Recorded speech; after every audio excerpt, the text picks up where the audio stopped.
ইমেলটা পড়ছি ঠিক যেভাবে লিখেছেন। নমস্কার রাসেল ভাই, আমি সবসময় ভালোর দলে, তাই জানতে চাইলাম না আপনি কেমন আছেন। আমার নাম সৌরভ আচার্য। আমি ভারতের পশ্চিমবঙ্গের কলকাতায় থাকি, তাই যে ঘটনাটি আমার সাথে ঘটে গেছে সেটি গিয়ে শেয়ার করা কোনোভাবেই সম্ভব নয়। আমি একটা ব্যাংকে চাকরি করি এখন। প্রথমে বলে রাখি যে ঘটনাটা আমার সাথে ঘটেছে সেটা বিশ্বাস করাটা সম্পূর্ণ আপনাদের ওপর। এই ঘটনা অবাস্তব মনে হলেও আমার এবং আমার পরিবারের সাথে ঘটে যাওয়া একদম সত্যি ঘটনা।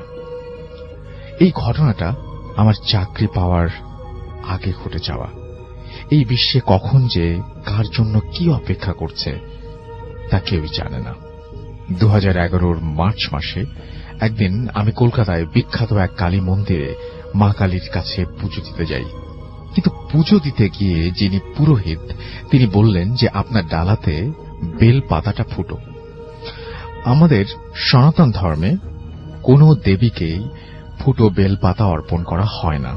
তাই তিনি বললেন মন্দিরের শেষের দিকে একটা বেল গাছ আছে, সেখান থেকে একটা বেল ডাল ভেঙে আনতে। আমি গেলাম সেখানে এবং একটা লগা ও সেখানে রাখা ছিল দেখলাম, কিন্তু বেশ সন্ধ্যা হয়ে আসার কারণে ভালো করে কিছু দেখতে পাচ্ছিলাম না। তাই অজান্তেই একটা ডাল ভেঙে ফেললাম ওই লগা দিয়ে। আসল বিপদ ভেঙে পড়ল ওই মুহূর্ত থেকে। আমি ভাবতেও পারলাম না কি হতে চলেছে আমার সাথে। বেল ডালটা যখন পড়ল নিচে আমি সেটা কুড়িয়ে নিলাম এবং সেটা একটু আলোতে এসে দেখলাম তাতে একটা কুচকুচে কালো রঙের তাবিজ বাঁধা। আমি ভাবলাম তাবিজ আবার কুচকুচে কালো হয় নাকি, কিন্তু পুজোয় বিলম্ব হবে দেখে আমি ভুল ভেবে ওই তাবিজটা খুলে ফেলে দিলাম। যেই মুহূর্তে আমি সেই তাবিজটা খুললাম সেই মুহূর্তে আমি একটা ইলেকট্রিক শক অনুভব করলাম। কি অদ্ভুত! সেটা হলো আমি কোনো কষ্ট অনুভব করলাম না ওই শকে। এরপর পুজো সুষ্ঠুভাবে সম্পূর্ণ করে আমি যখন মন্দিরের গণ্ডি পার হলাম আমার অদ্ভুত অনুভূতি হচ্ছিল আমি একা না, কেউ আমার সাথে আছে। তবুও আমি মনের ভুল ভেবে এগোতে থাকলাম। আমার বাড়ি পৌঁছতে হলে একটা মাঠ পেরোতে হবে। সেই মাঠ 5 মিনিট পর আমার বাড়ি। মাঠে এলাম, মাঠ তখন ফাঁকা। ঘড়িতে দেখলাম রাত 8টা বাজে। মাঠ পেরোনোর উদ্দেশ্যে রওনা হলাম। মাঠ পেরোতে 1 মিনিটও লাগে না, কিন্তু সেদিন অনেক সময় লাগছে। ভালো করে দেখলাম আমি মাঠের মাঝে এসে হাঁটছি, কিন্তু আগে এগোচ্ছি না। হঠাৎ মনে হলো পেছনে তাকাই, আর তাকিয়ে দেখলাম একটা ছায়া। তার হাত পা কিছু নাই, চোখের জায়গায় খুব লাল কিছু একটা। আমার বুঝতে বাকি রইল না যে আমার সাথে কি। হ্যালো ডিয়ার লিসেনার, আশা করি আপনারা অনেক ভালো আছেন। তো আজকে আরো একটা নতুন ইমেল এপিসোড নিয়ে আপনাদের সামনে চলে এসেছি। আজকের এই ইমেল এপিসোডটি অনেক অনেক ভয়ঙ্কর হতে চলেছে। আজকের এই ইমেল এপিসোডটি আপনারা দেখলেই বুঝতে পারবেন যে আজকের এই ইমেল এপিসোডটি কতটা ভয়ঙ্কর। আর আজকের এই ইমেল এপিসোডটি পড়ে শোনাবেন RJ রাসেল ভাই। তাই আপনাদের কাছে অনুরোধ থাকবে আজকের এই ইমেল এপিসোডটি সম্পূর্ণ শোনার জন্য বা দেখার জন্য। তো চলুন আজকের এই ইমেল এপিসোডটি শুরু করা যাক। তবে তার আগে যারা যারা আমাদের চ্যানেলটি এখনো সাবস্ক্রাইব করেনি তারা অবশ্যই চ্যানেলটি সাবস্ক্রাইব করে রাখবেন, কারণ আমাদের এই চ্যানেলে বাছাইকৃত ইমেল এপিসোডগুলো সবার আগে আপনাদের সামনে উপস্থাপন করা হয়। তাই অবশ্যই চ্যানেলটি সাবস্ক্রাইব করে আমাদের পাশেই থাকবেন। তো চলুন আজকের ইমেল এপিসোডটি শুরু করা যাক। কোনো পথ না দেখে আমি মনে ইষ্ট মন্ত্র জপ করতে লাগলাম। হঠাৎ পায়ে অদৃশ্য বাঁধন ছেড়ে গেল এবং আমি দৌড়তেই পেছনে তাকিয়ে দেখি ছায়ামূর্তি একই স্থানে দাঁড়িয়ে আছে। দৌড়াতে দৌড়াতে বাড়ি এসে কলিং বেল বাজিয়ে সেন্সলেস হয়ে যাই। পরদিন সকালে উঠে দেখি সবাই আমায় ঘিরে আছে।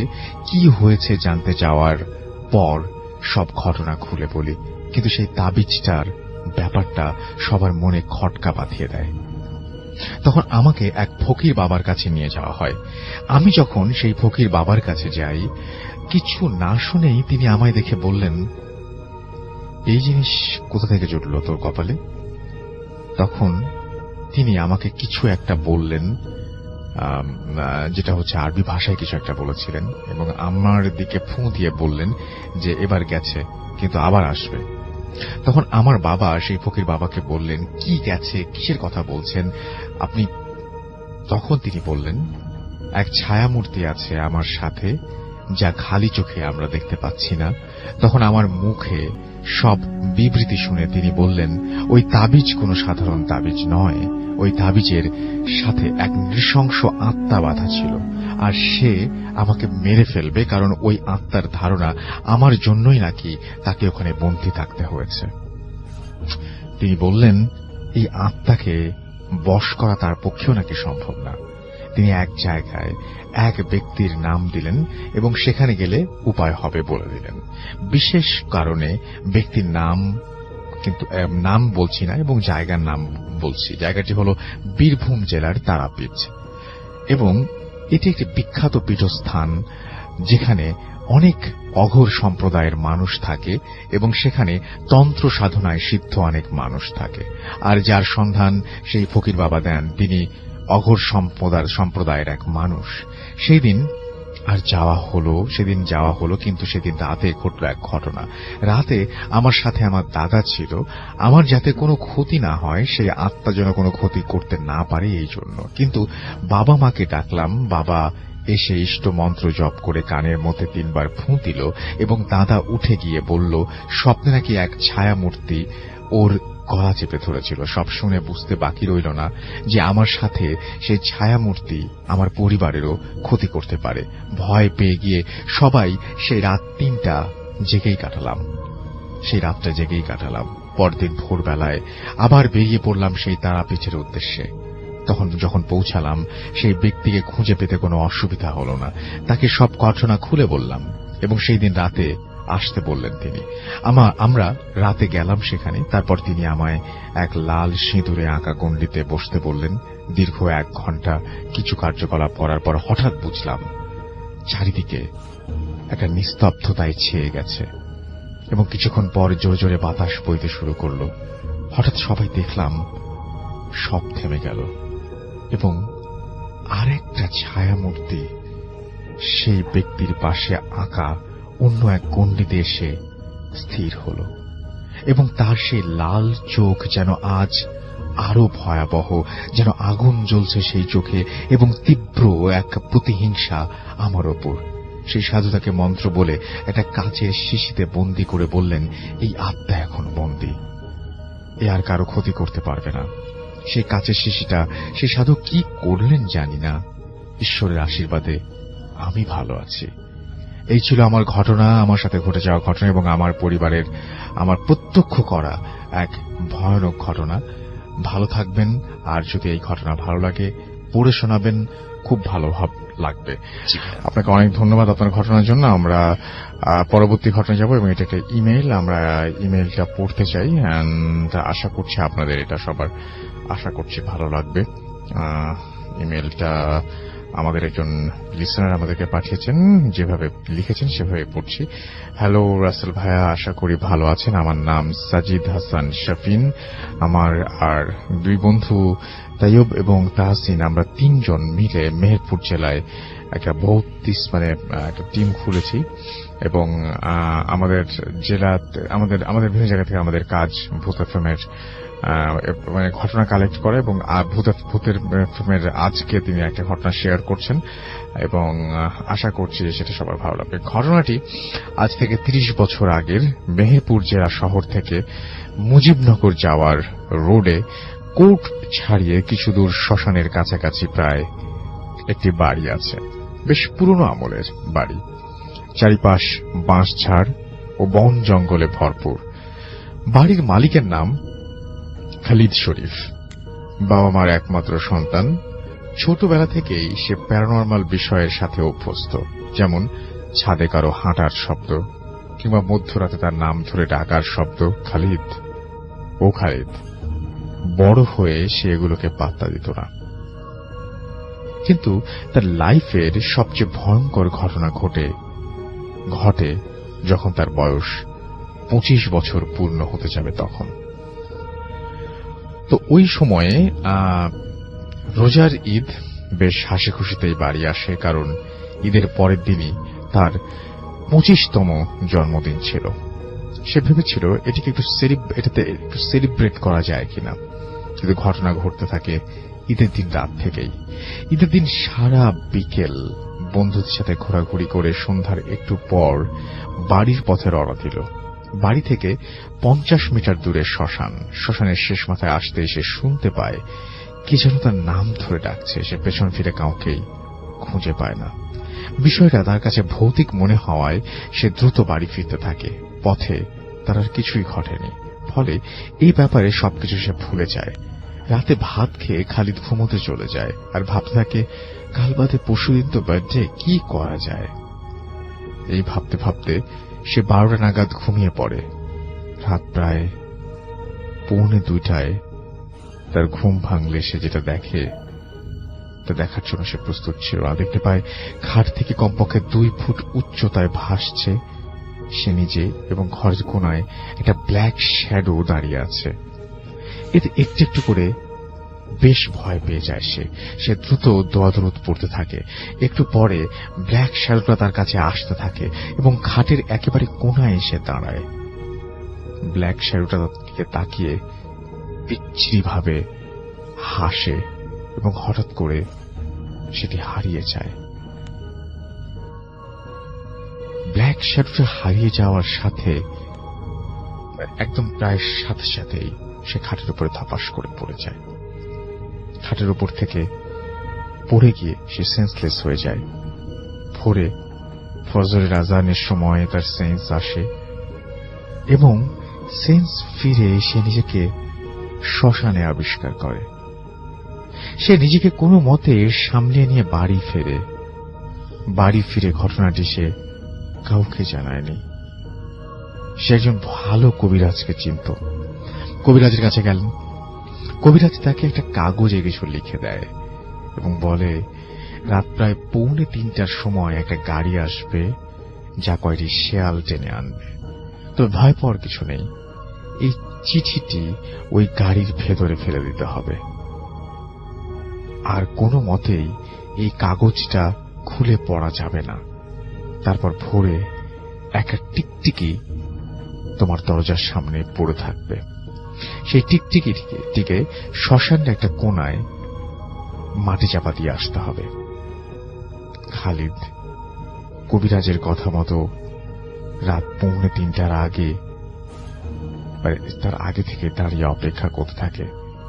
একটু পরে সে দেখতে পায় 8টা হিংস্র শেয়াল একটি গাড়িকে টেনে আনছে এবং খালিদ ভয় না পেয়ে চিঠিটি ওই গাড়ির ভেতরে ছুঁড়ে মারে। পরে ভোরে মরা টিকটিকি শ্মশানের একটি কোনায় সে পুঁতে দিয়ে আসে।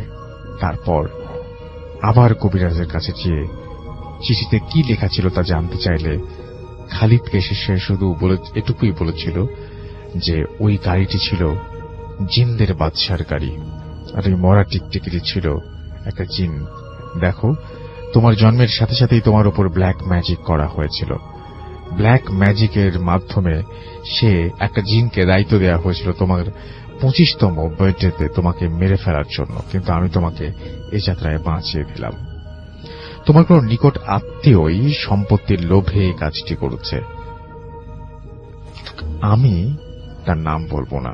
এরপর থেকে খালিদের আর কোনো প্রবলেম হয়নি, কিন্তু আজ পর্যন্ত মনে প্রশ্ন থেকে যায় কবিরাজজি ওই চিঠিতে কি লিখেছিলেন, আর কেই বা তার উপরে ব্ল্যাক ম্যাজিক করেছিল। এসব প্রশ্নের উত্তর আজও অধরা। এই ছিল ঘটনা, এবং এই ঘটনাটি আপনি আপনাদের ইমেইল করা এবং সেটা আপনারাই পাঠিয়েছেন, সেরকমই একটা ঘটনা আমি এই মুহূর্তে যাচ্ছি। লিখেছেন আমি পদ্ম, বর্তমানে ঢাকা বিশ্ববিদ্যালয়ে পড়ছি। একটা সময় ভূত এফএম নিয়মিত শুনতাম। একটা ব্যক্তিগত কারণে এখন আর শোনা হয় না, তবে ভূত এফএম এর ফ্যান আছি এখনো। বেশ কয়েকটি ঘটনা শেয়ার করতে চাই। কিছু ঘটনা আমার সাথে ঘটেছে, কিছু ঘটেছে আমার খুব কাছের মানুষের সাথে। এর কোনো একটি ঘটনা ভালো লাগলে লিসনারদের সাথে শেয়ার করবেন। তার আগে বলে রাখি, আমি খুব একটা ধার্মিক না, অতি প্রাকৃত কোনো কিছুতে আমার অগাধ বিশ্বাসও নেই। আমি এসব ব্যাপার এড়িয়ে চলতেই স্বাচ্ছন্দ্য বোধ করি। যে ঘটনাগুলো আজকে শেয়ার করছি তা আমার জীবনে ঘটে যাওয়া বা কারো কাছ থেকে শোনা নিছক কিছু ঘটনা হিসেবেই বর্ণনা করছি। আমার কাছে এসব ঘটনার কোনো ব্যাখ্যা ছিল না বলে আমি এগুলোকে অতি প্রাকৃত হিসেবে ধরে নিচ্ছি। শ্রোতাদের কেউ যদি এগুলোর কোনো ব্যাখ্যা দাঁড় করাতে পারেন আমি তাতে খুশি হব। সম্ভবত আমার জীবনে ঘটা সর্বপ্রথম অতি প্রাকৃত ঘটনা, যদিও বলছি আমার সাথে ঘটা, আসলে সেই ঘটনার কিছুই আমার মনে নেই, কারণ আমার বয়স তখন 2 কি 3 বছর হবে। তাই বলা যায় পুরো ঘটনার সাক্ষী আমার বাবা মাই। ঘটনাটি শুনেছি আমার এক আন্টির কাছ থেকে। আমার বাবা মা আমাকে কখনো এই ঘটনাটি জানাননি। এর পেছনে দুটো কারণ থাকতে পারে। তারা উভয়ই যথেষ্ট বাস্তববাদী ও বিজ্ঞান মনস্ক মানুষ, তাই তারা আজও বিশ্বাস করেন ঘটনাটি স্বাভাবিক কোনো ঘটনাই ছিল। হয়তো তারা এর ব্যাখ্যা জানতেন না। ঘটনাগুলো শুনলে আমার শিশু মনে নেতিবাচক প্রভাব পড়তে পারে। মূল ঘটনায় আসি। আমার বাবা সরকারি কর্মকর্তা হওয়ায় প্রায়ই আমার বাবা মাকে এক শহর ছেড়ে অন্য শহরে গিয়ে থাকতে হতো। ওই সময়টায় তারা ছিলেন ময়মনসিংহ। ময়মনসিংহ শহরটা ছিল তাদের কাছে নতুন। এর আগে তারা কখনো সেখানে যাননি, কিংবা তাদের পূর্ব পরিচিত কেউ সেখানে থাকতেনও না। আমি শুনেছি ময়মনসিংহে সে সময় পাকা দালানের সংখ্যা যেমন কম ছিল, তেমনি ধান ক্ষেত আর গাছপালা ছিল প্রচুর। ময়মনসিংহে গিয়ে তারা প্রথমেই যে বাসাটি ভাড়া নিয়েছিলেন সেটি ছিল একটি 3 তলা বাড়ি। বাড়ির একেবারে সামনে দিয়ে চলে গেছে পাকা রাস্তা। বাড়িটির এক পাশে একটা বিশাল ধান ক্ষেত, আর পেছনের দিকে বড় বড় গাছ আর ঝোপঝাড়, এর মাঝে ছোটখাটো জঙ্গল। উল্লেখ করি যে ডক্টরস কোয়ার্টারে থাকতে চাইলে কিছু অফিসিয়াল প্রসেসের মধ্য দিয়ে যেতে হয়, যা তখন সম্পন্ন হয়। তাই বাধ্য হয়ে আমাদের ভাড়া বাসাতেই শিফট করতে হয়। বাবা মা আর আমি সেই ফ্ল্যাটেই থাকতে লাগলাম। বড় বাসা, ভাড়াও বেশ কম। সবকিছু মিলিয়ে, তবে সবকিছু ধুলোয় ঢাকা, দেয়ালে মাকড়সা, যেন অনেক কাল বন্ধ পড়েছিল ফ্ল্যাটটা। প্রথম কয়েকদিন কাটে ভীষণ ব্যস্ততায়। দ্বিতীয় দিন বাবার ডিউটিতে চলে যান। মা একটা ঝাঁটা বা বারুন বা ব্রুম যেটাই বলেন না কেন সেটা নিয়ে মাকড়সের জালগুলো দেয়াল থেকে ঝেড়ে ফেলতে শুরু করেন। হঠাৎ লক্ষ্য করলেন ঘরটির একটি কোণায় সিলিং এর কাছাকাছি স্থানে দেয়ালের ওপর ছোট একটা জিনিস সাঁটানো। মা ঘষে ওটাকে তুলে ফেললেন। দেখলেন ওটি আসলে দুটো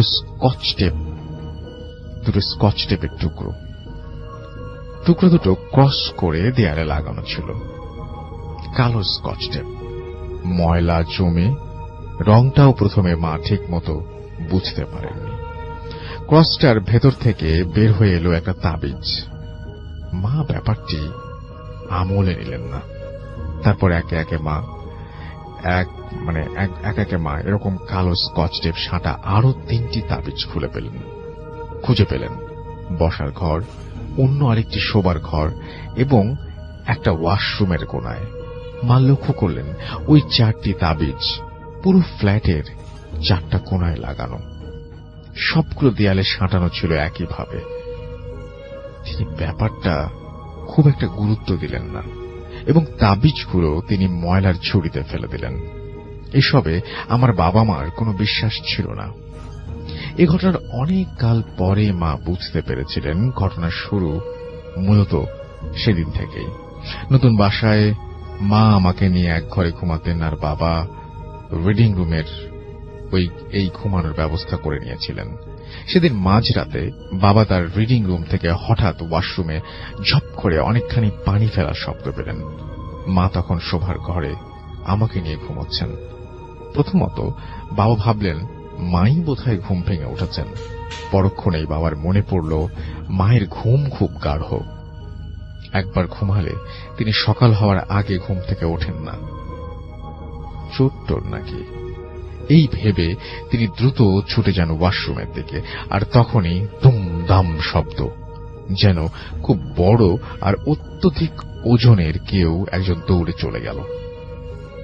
শব্দটা বারান্দা পর্যন্ত গিয়ে থেমে যায়। আমার বাবা খুব সাহসী মানুষ, তাই মাকে তিনি ব্যাপারটা না জানিয়ে নিজেই এর ব্যাখ্যা বের করার চেষ্টা করতে লাগলেন। এরপর প্রতি রাতেই এরকম দৌড়ানোর শব্দ, টয়লেটে পানি ঢালা, রান্নাঘরে ঝনঝন শব্দ ক্রমাগত চলতে লাগলো। কিন্তু বাবা খুবই আশ্চর্য হলেন যখন লক্ষ্য করলেন মাঝরাতে তার ফ্ল্যাটে এত শব্দ হওয়ার পরও নিচের ফ্ল্যাটগুলো থেকে কমপ্লেইন আসতো না। এদিকে হঠাৎ একদিন সকালে বাবা চা যখন খাচ্ছিলেন, মা খুব বিরক্ত হয়ে বলে ওঠেন, উফ, আর পারি না তোমাকে নিয়ে, কতবার বলেছি রাতে বিস্কিট খেলে কৌটার ঢাকনাটা ভালোভাবে চাপ দিয়ে আটকাবে, প্রায়ই দেখি কৌটার ঢাকনা ঠিক মতো লাগানো নেই। ইস, এক টিন বিস্কিট, বাতাস ঢুকে সব শেষ। বাবা চা রেখে কিছুক্ষণ মায়ের দিকে তাকিয়ে বললেন, সব গুছাও, বাসা চেঞ্জ করব।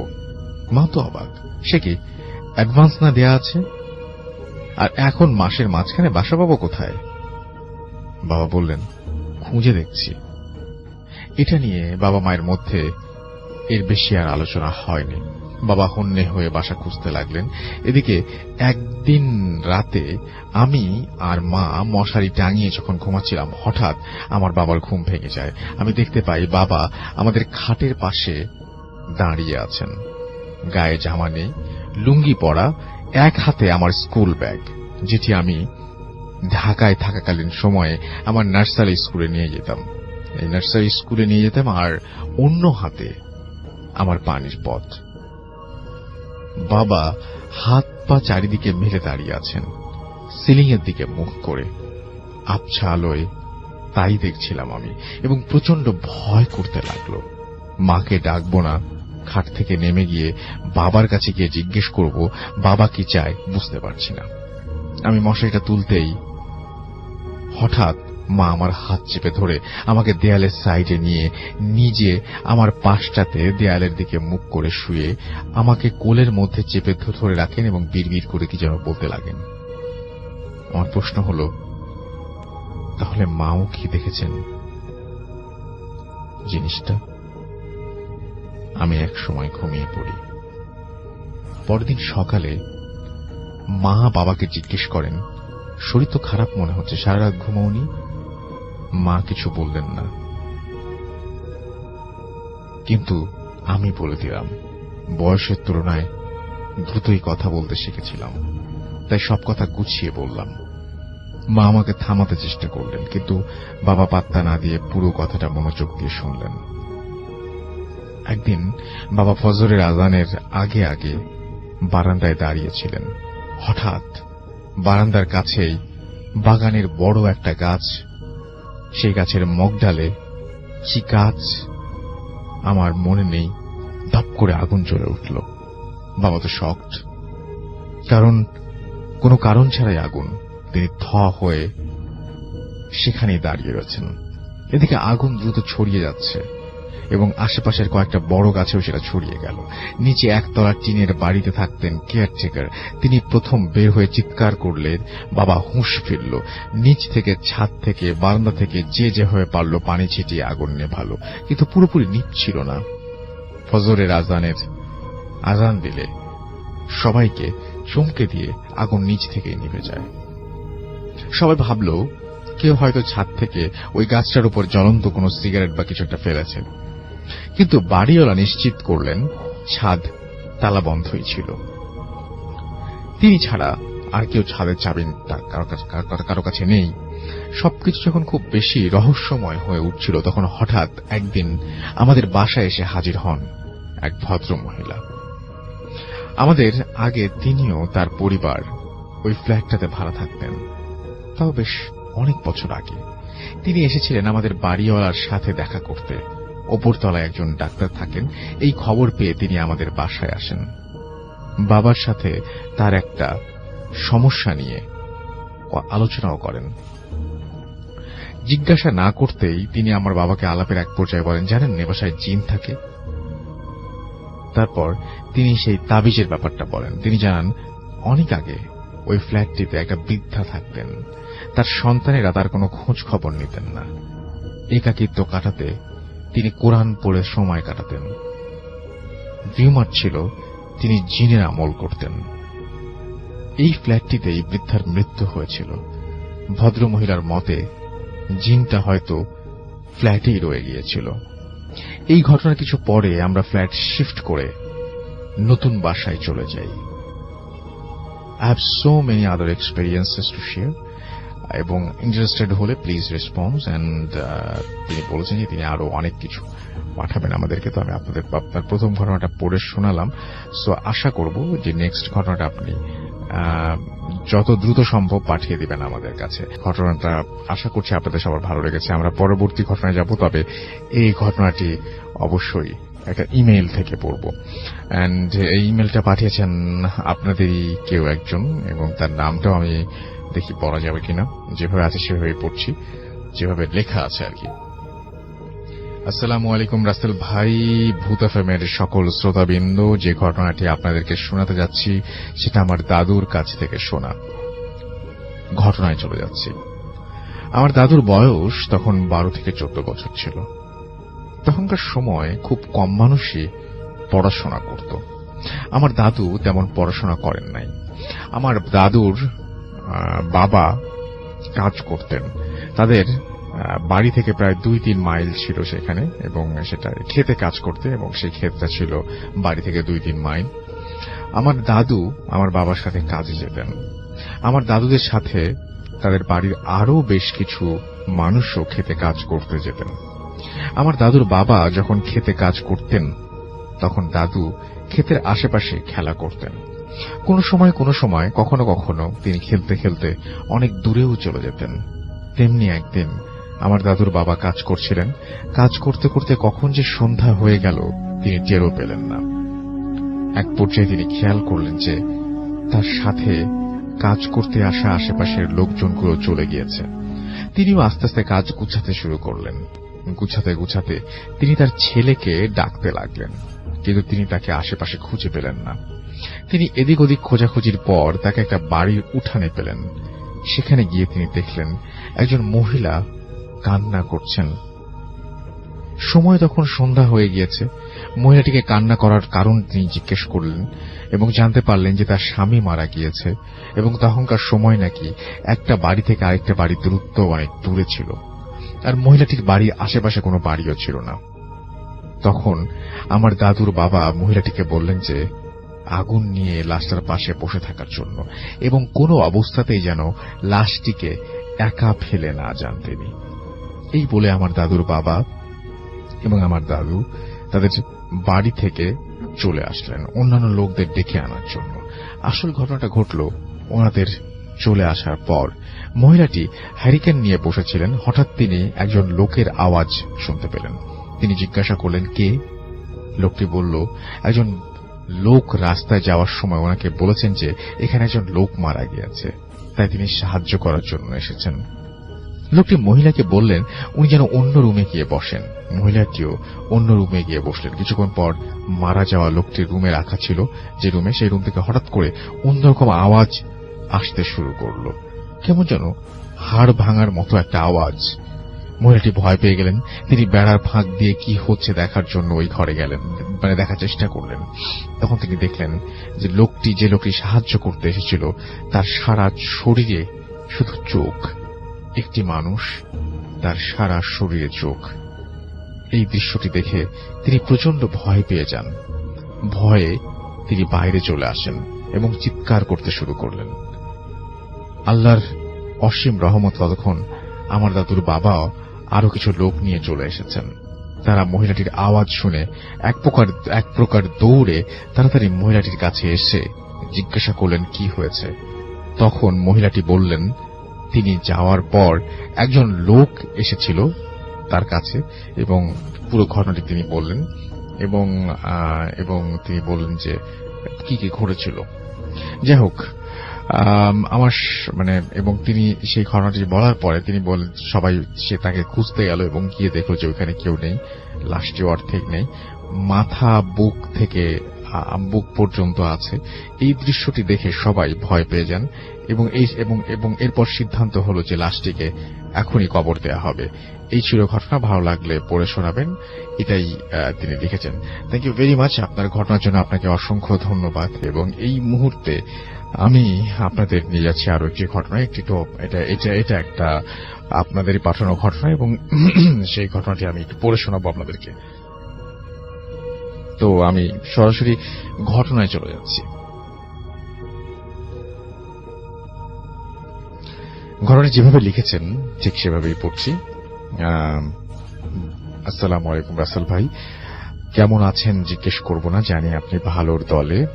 আমি ভূত এফএমের একজন নিয়মিত শ্রোতা। আমার কাছে অনেকগুলো ঘটনা আছে যা অনেক দিন যাবৎ ভূত এফএমে পাঠাবো ভাবছি, কিন্তু সময়ের অভাবে সম্ভব হয়ে উঠছিল না।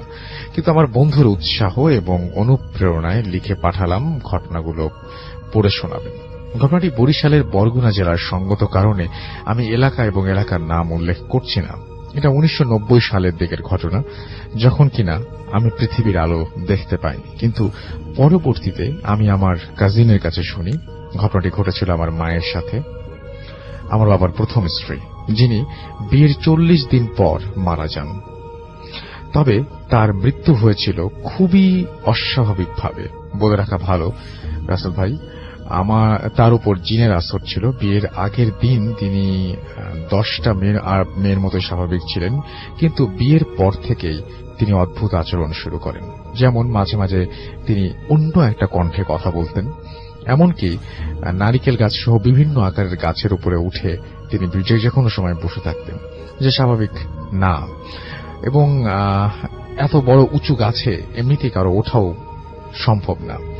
এমনিভাবে কিছুদিন চলার পর হঠাৎ একদিন গোসল করতে যান তিনি এবং তার রুমে ঢুকে দরজা জানালা সব বন্ধ করে দেন। তিনি দেখেন যে দাদা দাদি সহ পরিবারের সবাই মনে করেছেন হয়তো বা তিনি কাপড় চেঞ্জ করার জন্য বা গোসল করতে ভেতরে ঢুকেছেন। এভাবে কয়েক ঘন্টা পার হওয়ার পরেও উনি বের হন না, এবং যখন বের হচ্ছে না তখন তাকে অনেক ডাকার পরেও এবং কোনো শব্দও আসছে না, তখন তারা সবাই দরজা ভেঙে ভেতরে ঢুকে দেখলেন যে আমার সেই মা, অর্থাৎ আমার বাবার প্রথম স্ত্রী, তিনি গামছা পেঁচিয়ে দুই দিকে দুই হাত দিয়ে শক্ত করে দাঁড়িয়ে আছেন। দেখে মনে হচ্ছে আমার চাচি দৌড়ে গিয়ে তার গলা থেকে গামছাটা খোলার চেষ্টা করলেন। আচ্ছা, এবং তাকে দেখে মনে হচ্ছিল তিনি নিজের গলায় একটা গামছা পেঁচিয়ে ধরে গামছার দুই দিকে দুই হাতটা দিয়ে শক্ত করে ধরে দাঁড়িয়ে আছেন। এবং আমার চাচি সেটা খুলে ফেলেন এবং খুলে ফেলার পর তার হাত সাথে মাটিতে পড়ে গেল এবং সাথে সাথে ডাক্তার ডাকা হলো। যেহেতু শ্বাস প্রশ্বাস বন্ধ ছিল, তাই ডাক্তার বললেন যে উনি মারা গেছেন। তাই যথারীতি ওনার দাফন কাফনের ব্যবস্থা করা হলো এবং ওনার বাড়ির পাশের এক পুকুর পাড়ে ওনাকে কবর দেয়া হলো। উনি মারা যাবার 3 দিন পরে ওনার ভাই অর্থাৎ আমার মামা আমার দাদাকে এসে বলছেন যে আমার বোন মারা যায় নাই, ও প্রতিদিন আমার সাথে আমাদের বাড়ির তাল গাছ তলায় দেখা করে আর আমাকে বিভিন্ন রকমের ফ্রুটস খেতে দেয়। এই কথা শুনে আমার দাদা ওই এলাকার একজন কবিরাজের সাথে পুরো ঘটনাটা খুলে বলেন এবং ওই কবিরাজ জিন বশ করতে পারতেন এবং তিনি জিন দ্বারা ঘটিত সমস্যার সমাধানও করতে পারতেন। সবকিছু শোনার পরে ওই কবিরাজ হুজুর আমার দাদুকে বলেন যে ওনার কবরটা খুঁড়তে এবং লাশ আছে কিনা দেখার জন্য এবং তার কথা মতো কবর খোঁড়া হলো। কিন্তু এই আশ্চর্যের বিষয়, কবরের ভেতরে বাঁশ চাটাই এক কথায় সবই ছিল, শুধু সেই লাশটি নেই, অর্থাৎ আমার মায়ের মরদেহটি নেই।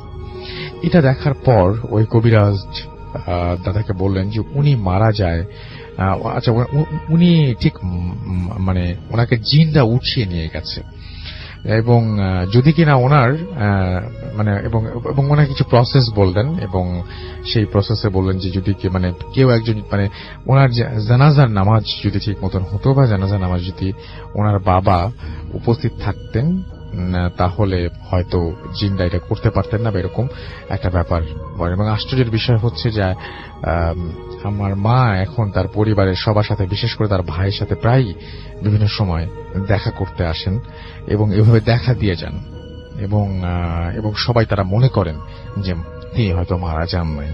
এরকম একটা ব্যাপার, খুবই অদ্ভুত একটা ঘটনা। এবং আমি চেয়েছিলাম শিহাব লিখেছেন এই ঘটনাটি। শিহাব যদি সম্ভব হয়, আমি কোনো একটা দিন শিহাব আপনাকে নেক্সট উইকেও এটা হতে পারে হয়তো ফোন দিব, এবং ফোনে আপনি ব্যাপারটা আরো বিস্তারিত হয়ে বুঝিয়ে বলতে পারবেন।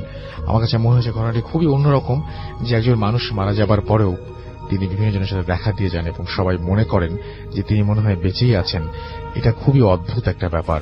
তো যাই হোক, আশা করছি এই ঘটনাটি আপনাদের ভালো লেগেছে। আমি চলে যাবো একটা ইমেইলে, এবং ইমেইলের পরে আবার আপনাদের কাছে ফিরে আসবো। চলে যাচ্ছি আমাদের কাছে পাঠাটা ইমেইলে, এবং আমি এই ইমেইলটা পড়ার পরে একটা ইমেইল করেছিলাম, একটা রিপ্লাই লিখেছিলাম। সেখানে জানতে চেয়েছিলাম যে ঘটনাটা আরো একবার মেক শিওর করতে, যেটা সত্যি। আমার কাছে কিছু জিনিস আছে বিশ্বাস করতে খুব কষ্ট হয়। সো আমি পড়ছি যেভাবে তিনি লিখেছেন সেভাবেই। আসসালামু আলাইকুম রাসেল ভাইয়া, আমি জানি আপনি ভালো আছেন এবং সব সময় ভালোর দলে, তাই আর জিজ্ঞেস করলাম না কেমন আছেন। আমার নাম কুমু। আমি এর আগেও আপনাদের সাথে একটি ঘটনা শেয়ার করেছি, সেটি ছিল আমার নিজের সঙ্গে ঘটে যাওয়া। তবে আজ যে ঘটনাটা শেয়ার করতে যাচ্ছি সেটা আমার এক ফ্রেন্ডের মামার সাথে ঘটে যাওয়া ঘটনা। ভালো লাগলে পড়ে শোনাবেন। 8 জানুয়ারি 2004। আমার ফ্রেন্ড তখন অনেক ছোট। দিনটা ছিল আমার ফ্রেন্ড শুক্তারার জন্মদিন। সেদিন ওদের বাড়িতে অনেক আত্মীয় স্বজন এসেছিল। শুক্তারার মামাও সেদিন এসেছিলেন। মামা তখন অনার্স 3rd ইয়ারের ছাত্র।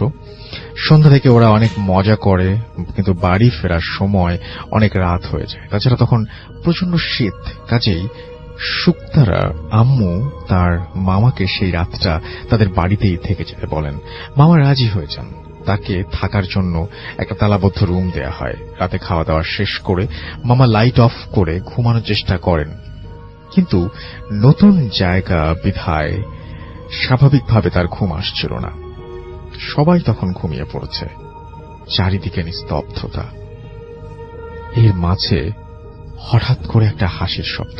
তিনি প্রথমে ভেবেছিলেন তার মনের ভুল, কিন্তু একটু পরে আবার সেই হাসির শব্দ, একটা মেয়ে কণ্ঠের হাসি। মনে হলো শব্দটা আসছে পাশের ড্রয়িং রুম থেকে। এবার মামা একটু ভয় পেয়ে যান। তিনি ঠিক করেন লাইট অন করে ঘুমাবেন, কাজেই তিনি বিছানা ছেড়ে উঠে লাইট অন করে দেন। লাইট অন করে তিনি যা দেখেন তা সত্যি অবিশ্বাস্য।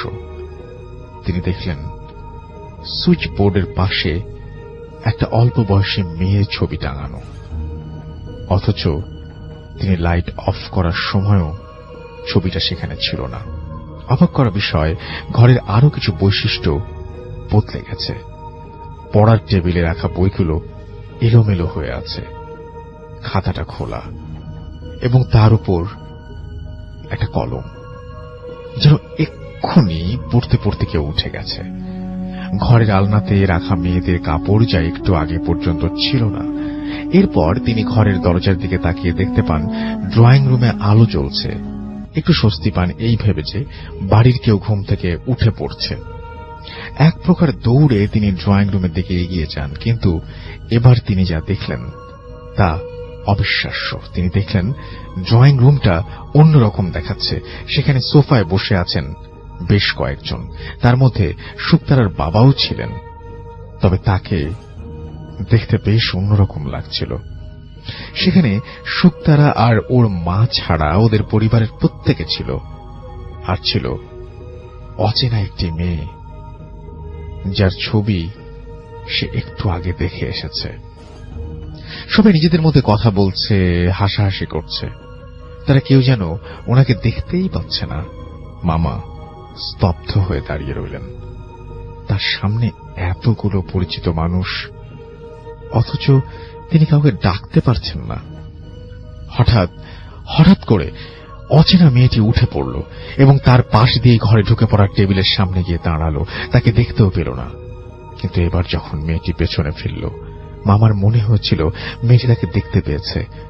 তারপরই মেয়েটি দৌড় দিয়ে ঘর থেকে বের হয়ে গেল। মামা আর নিতে পারলেন না। তার মনে হলো তার মাথাটা ঘুরছে।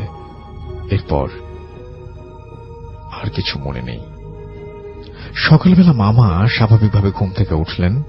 তিনি ভেবেছিলেন হয়তো সবটা স্বপ্ন, কিন্তু শুক্তারার বাবা মা এসে বললেন ভোরবেলা তারা তাকে দরজার কাছ থেকে মেঝেতে পড়ে থাকতে দেখেন, তখন তিনি সব ঘটনা খুলে বলেন। শুকতারার মা প্রথমে কিছু বুঝতে না পারলেও শুকতারার বাবা কি ভেবে উঠে পড়েন এবং একটু পর একটা ছবি নিয়ে হাজির হন। মামা ছবিটি চিনতে পারেন। এটি সেই ছবি যেটা তিনি কাল রাতে সুইচ বোর্ডের পাশে টাঙানো দেখেছিলেন। শুকতারার বাবা বলেন, এটা তার ছোট বোনের ছবি, সেদিন থেকে প্রায় 6 বছর আগে সে মারা গেছে। মামা অবাক হয়ে যান। তিনি অবশ্য জানতেন না যে এই বাড়িতে ছোট মেয়েটি মারা গেছে, তবে সেটা তার বোনের বিয়ের আগে। তিনি জানতেন যে বাড়িতে ছোট মেয়েটি মারা গেছে, তবে সেটা তার বোনের বিয়ের আগে। কাজেই সে মেয়েটি সম্পর্কে তিনি বিশেষ কিছুই জানতেন না। শুকতারার বাবা আরও বলেন, তার ছোট বোন অন্য সাধারণ মেয়েদের থেকে আলাদা ছিল। সে অতীতের বিভিন্ন ঘটনা বলে দিতে পারত এবং যেটা সে কখনোই জানত না। আবার সে ভবিষ্যতে নানা ঘটনাও বলে দিত, যা পরবর্তীতে সত্যি হয়ে যেত। এরকমই একদিন সে বলেছিল তার ঘরের দরজা থেকে একটা নীল রঙের টি শার্ট পরা মানুষ দাঁড়িয়ে আছে। সে দৌড়ে সেখান থেকে বের হয়ে আসে।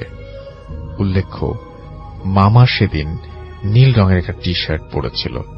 শুকতারার বাবা বিষয়টি ভুলেই গিয়েছিলেন। আজ মামার কথা শুনে তার সব মনে পড়ে যায়। তার ছোট বোন কিভাবে মারা গিয়েছিল তা তারা আজও জানে না। তারা পুলিশকে জানিয়ে পোস্টমর্টম করতে চেয়েছিল, কিন্তু তাদের মা এতে কোনোভাবেই রাজি হননি। তারপর তার মা এই ঘর থেকে মেয়েটির সব জিনিসপত্র সরিয়ে ফেলেন এবং ঘরটি বন্ধ করে দেন। মামার থাকার জন্যই প্রথম ঘরটা খোলা হয়, তবে তাদের সাথে কোনো অস্বাভাবিক কিছুই ঘটেনি। তাহলে আজ কেন মামার সাথে এই ঘটনাটি ঘটল? আর এত বছর আগের একটি ঘটনার সাথে যে সম্পর্ক কি? আর সেই মেয়েটি কে এসেছিল, কে ছিল? সে কিভাবে সবকিছু দেখতে পেত? তবে কি মামার সাথে তার দেখা হয়েছিল অন্য কোনো পৃথিবীতে? কিছু প্রশ্ন থেকেই যায়। কিসমত আরা কুমু লিখেছেন রাজশাহী থেকে। আমরা পড়ে শোনালাম আপনার ঘটনাটা। Thank you very much. তো আমি সেরকমই একটি ঘটনা পড়ে শোনাচ্ছি আপনাদেরকে। আশা করছি আপনাদের ভালো লাগবে। যেভাবে লেখা আছে সেভাবেই পড়ছি। প্রিয় রাসেল ভাই, আমার সালাম নিবেন। আমি নিয়মিত ভূত এফএম শুনে থাকি। যেহেতু স্টুডিওতে এসে শেয়ার করা সম্ভব না, তাই আমার ব্যক্তিগত জীবনে ঘটে যাওয়া একটি ঘটনা আপনার মাধ্যমে ভূত এফএম এর শ্রোতাদেরকে জানাতে চাই। আমি ঘটনাটা শুরু করছি। ঘটনাটি ঘটে 2002 সালের দিকে। তখন আমি ইসলামী বিশ্ববিদ্যালয়ে কুষ্টিয়ার ছাত্র। আমাদের ডিপার্টমেন্ট থেকে কুমিল্লায় শিক্ষা সফরে যাওয়ার সিদ্ধান্ত হয়। তখন ছিল ডিসেম্বর মাস, কনকনে শীত পড়েছিল। যেহেতু কুষ্টিয়া থেকে গাড়ি রাতে ছেড়ে মাগুরার ওপর দিয়ে ঢাকায় যাবে, তাই আমার গ্রামের বাড়ি মাগুরাতে চলে আসি। বন্ধুদের সাথে সেইভাবেই কথা হয় যে রাত আনুমানিক 10টা নাগাদ মাগুরার ঢাকা স্ট্যান্ডের কোন একটি হোটেলে গাড়ি দাঁড়াবে। আমি ওখান থেকেই ওদের সাথে গাড়িতে উঠব। ওরাও রাতের খাবার দাবার ওই হোটেলে সেরে নেবে। আমাদের গ্রামের বাড়ি মাগুরা জেলার শ্রীপুর থানার টুপিপাড়া নামক একটি গ্রামে, যা শহর থেকে 12 কিলোমিটার দূরে। যাতায়াত ব্যবস্থা ভালো, পাকা রাস্তায় নিয়মিত টেম্পু ও বাস চলাচল করে। রাত 10টা থেকে 11টা পর্যন্ত শ্রীপুর থেকে মাগুরা যাওয়া তেমন কোনো বিষয়ই নয়, সর্বোচ্চ 1 ঘন্টা লাগে। তাই আমি বাড়ি থেকে রাতের খাওয়া দাওয়া সেরে বাবা মায়ের কাছ থেকে বিদায় নিয়ে রাত 8টা নাগাদ বাড়ি থেকে বের হই। আমাদের বাড়ি থেকে শ্রীপুর বাজার 1 কিলোমিটার, ওই পর্যন্ত ভ্যান বা হেঁটে যেতে হয়। তারপর শ্রীপুর থেকে টেম্পুতে মাগুরা। আমি খুব নিশ্চিন্ত মনে বাড়ি থেকে বের হলাম। একই শীতের রাত, তার উপরে ভরা পূর্ণিমা, চাঁদের আলো আর হিম হিম পরিবেশের ভেতর দিয়ে আমি চিরচেনা গ্রামের পথে হেঁটে চললাম। কোনো ভ্যান পাইনি। হাঁটতে হাঁটতে গ্রামের ঈদগাহ পর্যন্ত চলে এলাম। ঈদগাহের পেছনেই আছে গ্রামের গোরস্থান। সেটা রাস্তা থেকে একটু দূরে। ওসব নিয়ে আমার কোনো ভাবনা চিন্তা করার কারণই ছিল না। আমি শিওর রাস্তায় আমি ছাড়া আর কেউ নেই। থাকলে অবশ্যই আমি দূর থেকে দেখতে পেতাম। যখন হাঁটতে হাঁটতে আমি ঈদগাহ ও গোরস্থান পার করছি, হঠাৎ দেখি 2-3 হাত দূরে রাস্তার ওপরে ঘোড়ার পা, তবে তা ধোয়ার কুণ্ডলি পাকানো। আগরবাতি জ্বালালে যেমন ধোয়া খেলে, বিভিন্ন আকৃতির সৃষ্টি হয়, ঠিক তেমনি ঘোড়ার পায়ের আকৃতি আমার নজরে এলো। ওই পা লক্ষ্য করে আমি যখন ওপরের দিকে তাকালাম, দেখি বিশাল একটি ঘোড়া আমার সামনে দাঁড়ানো, তবে সেটা ধোঁয়ার মতো। ওটা দেখেই আমার সারা গায়ের লোম দাঁড়িয়ে গেল। ভয়ে আমার মাথার চুল সব যেন খাড়া হয়ে গেছে। সেই সাথে প্রচন্ড রাগও হচ্ছে। রাগে ভয়ে দিশেহারা হয়ে আমি তাৎক্ষণিকভাবে আল্লাহু আকবার বলে 2 থেকে 3 বার চিৎকার করে উঠলাম এবং মনে মনে ধরে নিলাম ওর থেকে মুক্তি পেতে গেলে এটাই আমার একমাত্র অস্ত্র। আমি বারবার চিৎকার করে আল্লাহু আকবার বলছি। ঠিক তখনই দেখি আমার সামনে ফাঁকা রাস্তা, কোথাও কেউ নেই, তবে 2 বাচ্চা ছেলে মেয়ে হেঁটে যাচ্ছে আর আমার চিৎকারে অবাক হয়ে আমার দিকে তাকিয়ে আছে। আমি নিজেও তখন একটু লজ্জা পেয়ে যাই। চুপ করে আবার হাঁটতে থাকলাম, ভাব দেখালাম যেন কিছুই হয়নি। পরে শিক্ষা সফর থেকে ফিরে বাবা মাকে আমি ঘটনাটা বলেছিলাম। বাবা মা বলেছিলেন ওই জায়গাটা নাকি আসলেই ওইরকম ভৌতিক, প্রায় কেউ না কেউ ওখানে ভয় পায়, কিছু না কিছু দেখে। এটাই ছিল আমার ঘটনা। ভালো লাগলে পড়ে শোনাবেন। তো এই যে রাস্তার যে ধোয়ার কুণ্ডলি পাকানো ঘোড়া, এটা আমি জানি না আপনারা আর কেউ দেখেছেন কিনা। এই ধোয়ার কুণ্ডলি পাকানো ঘোড়া রাস্তা থেকে উঠে আমাদের ড্রয়িং রুমেও আসতে পারে, আমাদের বেডরুমেও আসতে পারে। এটা নিছক আমাদের মাথার ভেতরে তৈরি একটা ইমেজ হতে পারে, আবার এটা একদম সজ্ঞানে আপনি উপলব্ধিও করতে পারেন। ব্যাপারটা হচ্ছে যে আমরা যখন কোনো কিছু নিয়ে ভাবি, যখন কোনো কিছু নিয়ে খুব বেশি কানেক্টেড হয়ে যায় সেটার সাথে, তখন আমার মনে হয় যে আমরা একটা ইউনিভার্সে আছি, আর একটা ইউনিভার্সে আমরা কিভাবে যাব বা সেই ইউনিভার্সে যাওয়ার রাস্তাটা কি, এইটা কি সবসময় আমরা জানি? মানে আমরা কি একটা জায়গা থেকে, একটা পৃথিবী থেকে আরেকটা পৃথিবীতে যেতে পারি না? যেতে পারি হয়তো। যেমন আমরা জেগে যখন থাকি তখন এই যে আমরা অনেক কিছু দেখি, এই জিনিসগুলো কি আসলে আমরা আমাদের জগতের মধ্যে থেকেই দেখি নাকি অন্য কোনো জগতে গিয়ে দেখি? এই বিষয়ে আমার যথেষ্ট সন্দেহ আছে। আমার মাঝে মাঝে চিন্তা হয় যে আমি কি ওই জগতে পৌঁছে গেছি নাকি ওই জগৎ থেকে কেউ এই জগতে ঢুকে পড়েছে। এই ব্যাপারটা খুবই রহস্যময় এবং এই প্রশ্নের উত্তর খুবই আমার মনে হয় যে খুঁজে পাওয়া খুবই দুষ্কর। তো যাই হোক, এই ছিল ঘটনা এবং আশা করছি যে ঘটনাটা আপনাদের ভালোই লেগেছে। আমরা পরবর্তী ঘটনায় যাব এবং আমাদের এখানে এই ঘটনাটিতে ইমেইল আছে, সেই ইমেইলটা আমরা একটু পড়তে চাই। আমাদের এই ইমেইলটি যেভাবে লিখেছেন সেভাবে আমি পড়ে শোনাচ্ছি। আচ্ছা, লিখছেন যে হ্যালো রাসেল ভাই, আমি সম্রাট চক্রবর্তী ফ্রম কলকাতা, ইন্ডিয়া। আমি বিজনেসম্যান, আমার রেস্টুরেন্টের ব্যবসা কলকাতায়, and I'm a part-time paranormal researcher. এসব ভালো লাগে, ভূত এফএম শুনি প্রায়, খুব ভালো লাগে। আজ আমি একটা স্টুডেন্ট লাইফের ঘটনা শেয়ার করছি, ভালো লাগলে পড়ে শোনাবেন। তখন রক্ত গরম, ভূত বা প্যারানর্মাল জিনিস খোঁজা বা তাদেরকে দেখবার ইচ্ছা ছিল প্রবল। ঘটনাটি 2016 সালের শেষের দিকে, নভেম্বর ডিসেম্বরের কোন একটি সময়। তখন শীত পড়েছিল প্রচুর কলকাতায়। কোন একদিন সন্ধ্যের দিকে আমি আর আমার বন্ধু শায়ন, পেশায় ফটোগ্রাফার, আর সৌরভ, সে স্টুডেন্ট, ঠিক করলাম যে অন্য কোনো দিনের মতো আজও যাব আর একটা সার্ভে করতে, মানে অন্য কোনো জগতের বাসিন্দাদের খোঁজার চেষ্টা করতে। তো তাদের কমিউনিকেট করার জন্য আমাদের প্রবল ইচ্ছা। তখন আমাদের বাড়ি থেকে 10 মিটার হাঁটা পথ এবং বাগমারি মুসলিম কবরস্থান। আমি সেখানে আগে একবার গেলেও ভেতরে যাইনি বেশি। যাই হোক, প্ল্যান মাফিক কাজ কবরস্থান এবং তার গেটের সামনে আমরা তখন বিকেল 5:30। তিনজনই প্রবেশ করলাম। গেটের গার্ড আঙ্কেল আমাকে চিনতেন ভালোভাবেই। তাকে হাসি মুখে ইশারায় সালাম জানাতেই সেও তাই করল। আমরা ভেতরের দিকে যাচ্ছি দেখে বাধা দিয়ে বলল, এখন তো সন্ধ্যা হতে চলল, ভেতরে যাস না? উত্তরে আমি বললাম, আমার কাজ তো সন্ধ্যার পরে। একগাল হাসি দিয়ে সেটা বললাম এবং আঙ্কেল কিছু একটা বিড়বিড় করে বলল। বুঝলাম তিনি কিছু, আপনার খুশি হলাম যে উনি আমার শুভাকাঙ্ক্ষী, মানে দোয়া করলেন এরকম কিছু একটা আর কি। তো আমরা ক্রমশ ভেতরের দিকে যেতে থাকি। প্রায় মাঝামাঝি সময় সৌরভ বলল, ভাই আমি আর যাব না এখান থেকে। আমি আর সায়ন অবাক হই, প্রায় একসাথে বলি, কেন? আমি মজা করে বললাম, ভয় পাচ্ছিস? সৌরভ কিছু বলল না, বলল চলো না।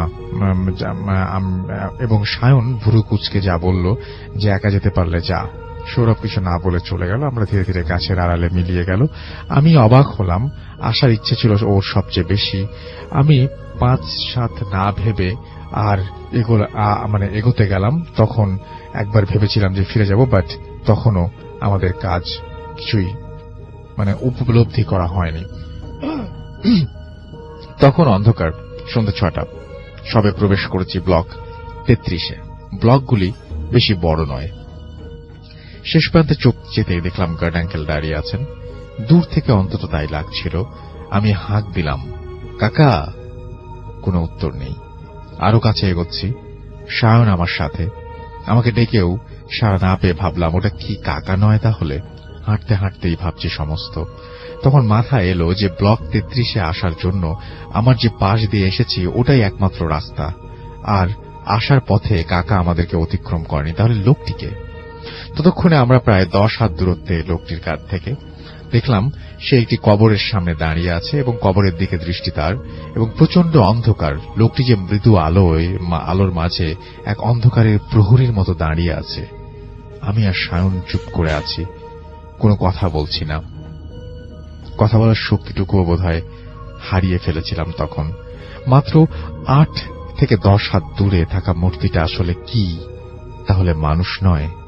সায়নের দিকে চোখ চায় আমার। দেখলাম ও চোখ কপালে তুলে আঙুল নিক্ষেপ করছে ওই ছায়া মূর্তির দিকে। তাকাতে দেখি সেই মূর্তি তাকিয়ে আছে আমাদের দিকে। হলুদ বর্ণের চোখ, যেন আগুন জ্বলছে, আক্রমণাত্মক হয়ে উঠছে। আমরা কিছু না ভেবে পেছন করে দৌড়াতে শুরু করি।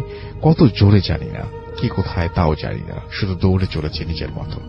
খালি যেন মনে হচ্ছিল পেছনে আসছে সেই লোকটি। প্রায় 5 থেকে 7 মিনিট এলোমেলো ভাবে ছোটার পর মসজিদ দেখতে পাই। প্রায় সাথে সাথেই মসজিদের কাছে গিয়ে আমি অজ্ঞান হয়ে পড়ে যাই। তারপর নিজেকে আবিষ্কার করি গার্ড আঙ্কেলের কেবিনে। সায়ন ছিল তখনও। আঙ্কেল শান্তভাবে বলেছিলাম তো না যেতে। আমি আর কোনো উত্তর দিতে পারিনি। আমার সব ঘটনা তাকে বলার পর তিনি বললেন, শাকিব খান বলে একজন কুখ্যাত ক্রিমিনালকে খবর দেয়া হয় ব্লক 33-এর মাঝামাঝি কোনো এক জায়গায়। এর আগেও 2-1 বার অনেকে দেখেছে সেখানে সেই একই ব্যাপার। কোন কুকুর বেড়াল কোনো কিছুই সেখানে যায় না। তো তার কাছে, এবং তারপরে তিনি লিখেছেন যে আমার কাছে আরো অনেক ঘটনা আছে, সেই ঘটনাগুলো চাইলে লিখতে পারেন। এই আর কি। থ্যাংক ইউ ভেরি মাচ আপনার জন্য। আপনাকে অনেক অনেক অনেক অনেক ধন্যবাদ। সেকেন্ড আরেকটা ঘটনা যাবো এই আওয়ারে, এবং আমাদের একটা ইমেইল আছে এই মুহূর্তে। সেই ইমেইলটা আমি একটু পড়তে চাই, এবং সেই ইমেইলটা পাঠিয়েছেন আমাদের একজন লিসেনার। তার কাছে আমরা তিনি যেভাবে লিখেছেন সেভাবেই পড়ব। আসসালামু আলাইকুম, আমার নাম আরিফ। আমি একটা টিভি চ্যানেলে HR অ্যান্ড অ্যাডমিন ডিপার্টমেন্টের এক্সিকিউটিভ। আমি প্রথমেই ধন্যবাদ জানিয়ে রাখি সেটা আমি ধন্যবাদ জানতে চাই রাখিকে, এবং আমার খুব ভালো বন্ধু। ওর জন্য আমি এই অনুষ্ঠানটা নিয়মিত শুনি। আজও আমি অনুষ্ঠানটি এখন হয়তো তিনি শুনছেন। যাই হোক, তিনি লিখছেন যে আমার দেশের বাড়ি রাজশাহী জেলার গোদাগাড়ী থানার প্রেমতলির ফরাদপুর গ্রামে। আমরা চেষ্টা করেছিলাম তাকে কমিউনিকেট করতে, কারণ স্টোরিটা পুরোপুরি এই যে ঘটনা বিশ্বাস করা না করা আপনার ব্যাপার। আমরা কনফার্ম হতে চেয়েছিলাম যে ঘটনাটা কতটুকু সত্য বা তিনি কিভাবে এটা যাচাই বাছাই করবেন। মাসুম ভাই ট্রাই করবেন আবারও, যদি সম্ভব হয় তাহলে তার সাথে আমরা কথা বলতে পারি। একটু আগে আমরা ট্রাই করেছিলাম, কোনো একটা প্রবলেমে কানেক্ট করতে পারিনি। তো যাই হোক, তিনি লিখছেন যে আমি আজ যে ঘটনাটা বলবো সেটা আমার মামার সাথে ঘটেছে 2000 সালের মার্চ মাসে, তারিখটা সঠিক মনে নেই। আমাদের বাড়ি থেকে নানার বাড়ি প্রায় 12 কিলোমিটার দূরে, নাম ঈশ্বরীপুর। আমার সেজ মামার নাম শরীফ, যার সাথে এই ঘটনা ঘটে। মামা চাকরি করত সিরাজগঞ্জে। সে ছুটিতে বাড়ি আসতো যথারীতি বন্ধুদের সাথে আড্ডা শেষ করে বাড়ি ফিরে। আগেই গ্রামের সম্পর্কিত বলে নিলে ভালো হয়। গ্রামের বাড়ির আশেপাশে বাঁশ বাগান আর জঙ্গলে ভরা, আর কিছু কিছু গাছ আছে বহু বছরের পুরনো দিনের, এবং দিনের বেলায় একা হাঁটলেও গা শিউরে ওঠে। অবশ্য ওখানকার লোকদের এসব মনে হয় না, কারণ তারা অভ্যস্ত। গ্রামের বাইরে জমি আর জমি ধানের চাষ করা হয়। পুরো গ্রামটাই ভৌতিক একটা ভাব আছে। যাই হোক, মূল ঘটনায় আসি। সেদিন রাতে খাওয়া দাওয়া করে সবাই যে যার মতো ঘুমিয়ে পড়ে।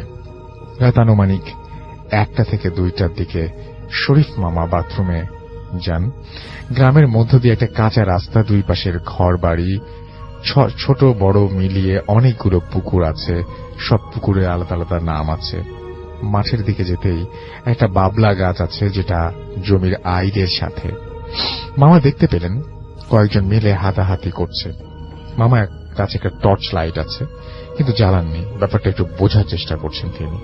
অনেক অন্ধকার, তাই কিছু বোঝা যাচ্ছিল না। তবে তাদের সঙ্গে, তাদের মধ্য থেকে কেউ একজন জোরে চিৎকার করে উঠেছিল, যার আওয়াজ মামার খুব পরিচিত মনে হয়েছিল। আর একটু সামনে যাই, আওয়াজটা বোঝা যায় মামার খুব ঘনিষ্ঠ বন্ধু, এবং তিনি বুঝতে পারেন যে মামার খুব ঘনিষ্ঠ বন্ধু হালিম। এবং এর আরেকটু এগিয়ে তিনি যান, এবং কিন্তু অন্ধকারে কারো চেহারা তিনি বুঝতে পারছিলেন না। সবকিছু কেমন আবছা আবছা লাগছিল, কিন্তু মারামারি ক্রমেই বেড়ে চলেছে। আরেকজন চিৎকার করছে, যার কণ্ঠ ছিল বন্ধু হালিম। তার বন্ধু হালিম। মামা বলল যে, কে? হালিম নাকি রে? হালিম? ওদের থেকে কোনো উত্তর এলো না। মামা একটু ভয় পেল, আর চিন্তা করলো চিৎকার তো হালিমই করছে। ভয়ে ভয়ে আরো একটু কাছে এগিয়ে গেল এবং টর্চ লাইট মারল ওদের দিকে।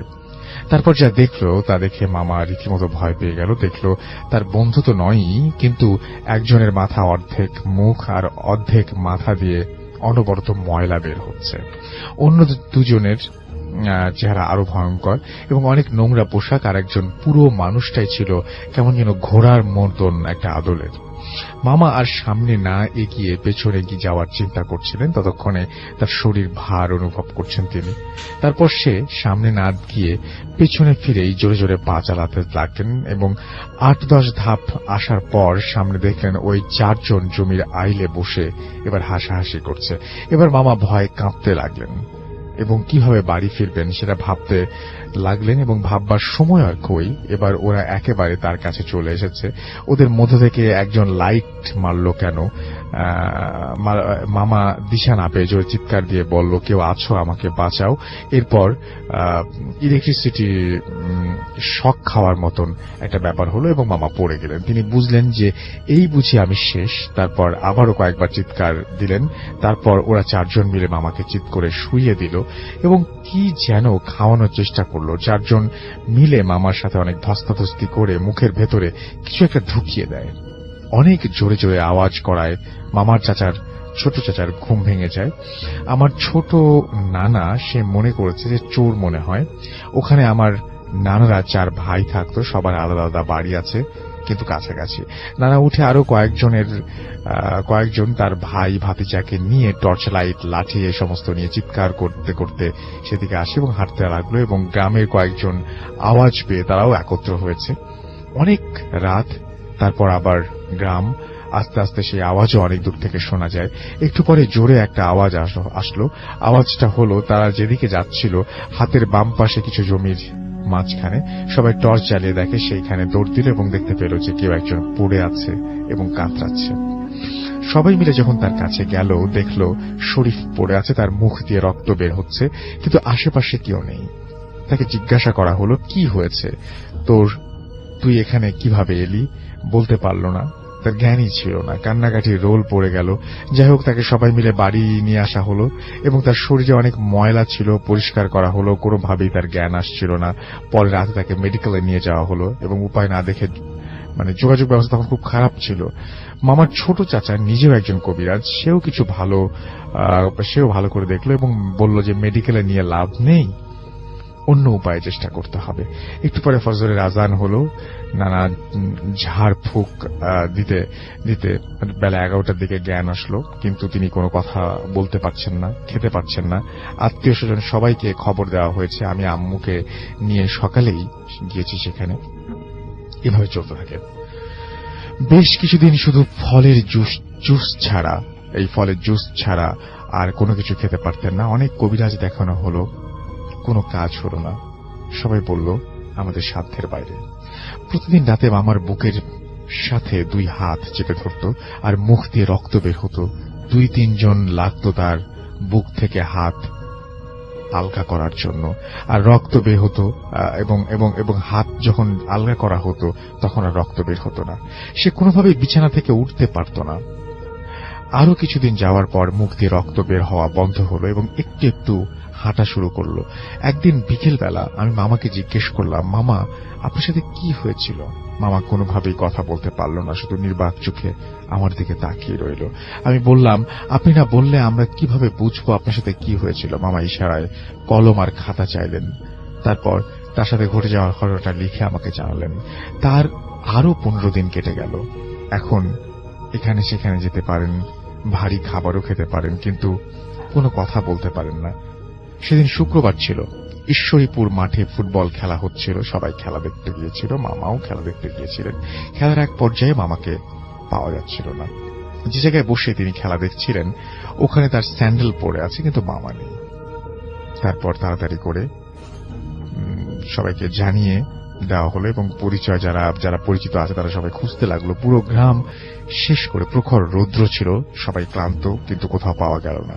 নানাদের বাড়ি থেকে 3-4 কিলোমিটার দূরে ফাঁকা মাঠের ভেতর পরিত্যক্ত একটা পুকুর পাড় ছিল। সেই পুকুর পাড়ে জঙ্গলে ভরা 3 জন আদিবাসী, যারা সাঁওতাল এবং তারা চাষ করছিলেন ওই সময়, তারা মামাকে চিনতে পারলেন এবং মামা পুকুরে পাড়ে পড়ে আছেন, শরীরে গোলাপ আর শাপলা ফুলের পাপড়িতে ভরা ছিল। তারা 3 জন কাঁধে করে নিয়ে আসেন বাড়িতে এবং সেদিন রাতেই মামার ঘুমেই কাটলো। পরের দিন বিকেলে মামাকে জিজ্ঞাসা করলাম, আপনি ওখানে কিভাবে গেলেন? আবারও খাতা কলম নিয়ে আসা হলো এবং আমি দেখতে পাই শুধু বাতাস অনুভব করছি আর বিয়ের মতো বাজনা বাজছিল। সবার সামনেই আমি শূন্যের উপর ভাসতে লাগলাম। আমি 1 হাত পা দিয়ে ইশারা করলাম, কেউ আমাকে দেখতে পেল না। তারপর আমাকে উড়িয়ে নিয়ে কোথাও গেল এবং আমি বাসায় কিভাবে আসলাম কিছুই বুঝতে পারবো। এগুলো সব মামার কথা ছিল। এভাবে কেটে গেল আরো কিছুদিন। তারপর এক রাতে মামা একাই শুয়ে আছেন এবং বাড়ির দরজা জানালা সবকিছু বন্ধ। রাত আনুমানিক 1টা থেকে 1:30 মতো বাজে। হঠাৎ করে জানালা খুলে গেল। মামা কথা বলতে পারত না বলে চিৎকার দিতে পারল না, ভয়ে দৌড় দিল দরজা খোলার জন্য। ঠিক তখনই আওয়াজ আসলো যে, যদি বাঁচতে চাস তাহলে আমার কথা শোন। মামা থামলো এবং জানালার পাশে গিয়ে তাকালো এবং দেখলো যে বিশাল বড় বড় মুখ ভর্তি দাড়ি, সাদা পাঞ্জাবি পরা বিশাল দেহের এক দরবেশ দাঁড়িয়ে আছে। মামা ভয়ে থরথর করে কাঁপতে লাগলো। সে বলল, আমাকে ভয় পাস না, আমি তোকে বাঁচাতে এসেছি। মামা কোনোভাবেই নিজেকে স্বাভাবিক করতে পারছিল না। সে দরবেশ বলল, আমি যেভাবে বলবো সেভাবে করলে তুই বেঁচে যাবি, আর যদি না পারিস তাহলে 6 মাসের মধ্যে তুই মারা যাবি। কোনো কবিরাজ ডাক্তার তোকে ভালো করতে পারবে না। মামা মাথা নাড়ল। ঠিক সে একটা পুকুরের ঠিকানা দিল। পুকুরের নাম বেদপুকুর। পুকুরের পাড়ে অনেক পুরনো গাছ আছে, বট গাছের মাঝখান দিয়ে তাল গাছ জোড়া লাগানো। ওইখানেই সেই দরবেশ থাকেন এবং বললেন যে অবশ্যই রাতে যাবি বলে অদৃশ্য হয়ে গেলেন। তারপর থেকে মামার সেই জায়গায় প্রতিদিন যেতে লাগলেন এবং সেই দরবেশ মামার সাথে দেখা করত। কিছুদিন যাওয়ার পর সে বলল, তোর গলায় ওর একটা গাছের শেকড় ঢুকিয়ে দিয়েছে। ওটা বের করতে না পারলে 6 মাসের মধ্যে তুই মারা যাবি। তবে শেকড়টা বের করার একটা উপায় আছে। উপায়টা হলো একজন মানে কোন একজন মেয়েকে দরকার হবে এবং এবং এবং আমি কিছু জিনিস দেব, যেভাবে বলবো সেভাবে করতে পারলে এই মুসিবত থেকে তুই রেহাই পাবি। তারপর মানে আমরা মেয়েকে, কোন একজন মেয়েকে যে কিনা অবিবাহিত, তাকে খুঁজতে শুরু করলাম এবং অবশেষে মামার অফিসের একটি মেয়ে, মানে কেউ তো রাজি হতে চাচ্ছিল না, মামার অফিসের একটা মেয়ে রাজি হলেন এবং কোনো স্বার্থ ছাড়াই তাকে সিরাজগঞ্জ থেকে আনা হলো এবং দরবেশকে জানানো হলো। 2 দিন সময় নিল। তৃতীয় দিন রাতে কিছু শেকড় ও চুল দিয়ে বালা তৈরি করে দিল। তারপর এই বালাটা সেই মামার বাম পায়ে বেঁধে রাখতে বলল 41 দিন। প্রতিদিন রাতে একটা করে তাকে বলল যে সে একটা মানে তাকে সে যে ঘরে থাকবে সেই ঘরের বাইরে তাকে পাহারা দিতে হবে এবং এভাবে 41 দিন পাহারা দিতে হবে। যে 4 জন গলায় শিকড় ঢুকে আছে তিনি বলেছিলেন যে ঘরের ভিতরে শুয়ে থাকবি আর মেয়েটা পায়ের কাছে পাহারা দেবে। যে 4 জন গলায় শিকড় ঢুকিয়ে দিয়েছিল ওরা বিভিন্ন রূপ ধারণ করে এসে ভয় দেখাবে, কিন্তু তোদের কিছু করতে পারবে না বলে, আর যদি বালাটা খুলে ফেলে তাহলে দুজনেই মারা যাবি। তারপর মেয়েটির সবকিছু ভালো করে বুঝিয়ে দেওয়া হলো মেয়েটিকে এবং শুরু হলো 41 দিনের সাধনা। একটা ঘরের মধ্যে তাদেরকে রেখে অপেক্ষা করতে লাগলো তারা এবং একটা সময় কেউ কেউ মাঝে মাঝে ঘুমিয়েও গেল। দরবেশের নিয়ম ছিল মেয়েটি 2 বার বের হতে পারবে, এর বেশি নয়। হঠাৎ 2টার দিকে মেয়েটি চিৎকার করে বাইরে বেরিয়ে এলো এবং ওখানে নানি মামিরা ছিল। তারা জিজ্ঞেস করলো কি হয়েছে। সে বলল ভয়ঙ্কর কেউ একজন আসলো এবং পায়ের বালাটা খুলতে বলল। চেহারাটা অনেক বিশ্রী ছিল এবং তার শরীর অনেক ময়লা, কথাগুলো বলছিল আর কাঁপছিল। আমরা তাকে বুঝালাম তোকে যে যতই ভয় দেখাক না কেন ওরা কিছু করতে পারবে না, আমরা সবাই দরজার পাশে আছি, কেউ ঘুমাচ্ছি না, আমরা তোর সাথে আছি। এভাবেই চলতে থাকলো এই সাধনা এবং প্রতি রাতেই অনেক ভয় পেত সব ওরা দুজন এবং সবাই ভয় পেত এবং শেষ রাত্রে অনেক ভয়, মানে শেষ রাতে কখনো সাপ, কুকুর, বাঘ এই সমস্ত দেখতো, গলাকাটা মানুষ, আরো অনেক ভয়ঙ্কর কিছু তারা দেখতো। 41 দিন সফলভাবে পার করার পর মামা সেই দরবেশের কাছে গেল। এবার সে একটা তীর ধনুক দিল, পায়ের বালা দিয়ে তীরটা পেঁচিয়ে দিল আর একটা পুকুরের ঠিকানা দিল। পুকুরের পাড়ে শনিবার রাত 12টার পর যাবি এবং কিছুক্ষণ পর দেখবি যে 4 জন ভয়ঙ্কর রূপ নিয়ে তোর দিকে আসছে, মানে উনি বলছেন আর কি। এবং তারপরে তাদেরকে লক্ষ্য করে সেই তীরটা ছুটতে হবে এবং তীরটা অবশ্যই গায়ে লাগতে হবে, কোনোভাবে মিস করা যাবে না। এবং শনিবার রাতে দরবেশের কথা মতো সেই পুকুর পাড়ে মামা গেলেন এবং নির্দিষ্ট সীমানা থেকে গেলেন এবং মামা একাই গিয়েছিলেন। প্রায় 1.5 ঘন্টা পরে যখন দেখলেন যে পুকুরে আগুনের গোলার মতো আকাশের দিকে 4-5টা সেকেন্ড পরে সেই আগুনের গোলা মিলিয়ে গেল। এবার জোরে আল্লাহু আকবার বলে চিৎকার শুনতে পেলেন তিনি এবং শুনতে পেলাম আমরা, মানে যারা দূরে ছিলেন তারা সবাই শুনতে পেলেন এবং আল্লাহু আকবার বলে খালি একটা শব্দ শোনা গেল এবং পুকুরে পাড়ে সবাই দৌড়ে গেল এবং গিয়ে দেখলো যে মামা পড়ে আছে, তার মুখ দিয়ে অল্প কিছু রক্তের ছোপ বের হচ্ছে এবং শিকড়টা গলায় যেটা ঢুকিয়েছিল সেটা বের হয়ে আছে।